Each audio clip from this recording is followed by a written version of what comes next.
Good question. Not only do I think that being traditional can be a little old-fashioned, but sometimes it can really be quite silly. To see somebody restraining themselves for the sake of following after what somebody else has deemed them to need to do, the actions and the reactions that they need to take upon themselves because they thought back in their day that it was a good idea or something that should be done or something that should not be done. Say, for instance, sneezing. Now, we know that the famous thing is that when somebody sneezes, people usually respond quite mindlessly, if you ask me, God bless you or bless you. Now, this came about as a practice back in a time. There's two different stories. One is that it was during the bubonic plague when people that were sneezing, people thought that they were about to catch the bubonic plague, that they thought they were about to be the next victim. And then there's another story that says that people back in ancient times, thought that, when a person sneezed, that their soul could leave their body or that their heart could stop for a quick second. And so the phrase God bless you or bless you came about because these people were truly concerned about the welfare of that individual.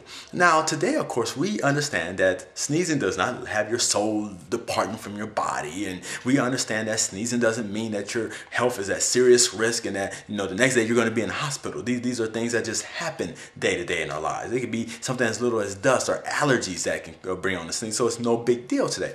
But yet we do it. We walk around. Well, I don't, but people walk around, God bless you or bless you. And it's mindlessly. If you really think about it, that person that says it nowadays, in today's day, doesn't really care about you. Most of the time, they don't even know you. It's a courteous thing. And some people would swear that's almost not courteous or give you an odd look to see you not say nothing at all. I mean, I've had this happen when I'm the only person around and somebody's, hey, they sneeze and I don't say nothing in response. I just, look at them or go on about my business. I don't say anything because I feel it's quite silly, but it's done because it's a tradition. It's something about courtesy today when it makes no sense because back in the past, it wasn't a courtesy thing. It was something that was actually a legitimate concern. Now let's bring up another tradition, which I hope I don't get shot over, but I'm going to bring it up anyway. The salute in the military. Now, the salute in the military, if you've gone through the military, you understand that it was all about the knights of that time in their full armor. They would raise up their visors to the other individual to show recognition, to identify themselves as a friend and not a foe. Of course, you can see out those things, you can see the next person, so it would be, hey, just letting you know I'm a friend. So they turn up the visor. This is the story that we're told for all those that have gone through the military. Now, that's great back in that time. They did it because it was a necessity. They had no other choice. The only way they identify each other was through flipping that visor.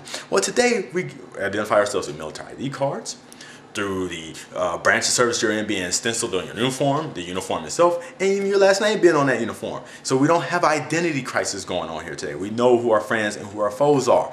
So the salute is just a weird tradition that's carried on. And today it would also be considered disrespectful if you didn't. Now they say that it's all about saluting the rank or saluting the person or respecting the rank or respecting the person. But to me, these things could take place without having to do all this jive where people are walking around all over a particular base or a post and throwing up this salute. So throwing up these salutes to each other. It makes little sense to me. It's off something that was actually necessary back in the day where it's not necessary anymore, but today it's considered through tradition something that should be done. Those are just two quick examples. I don't want to go too long-winded here. So I believe that yes, traditions can be a little old-fashioned, somewhat outdated, and sometimes quite silly. I hope that answered your question.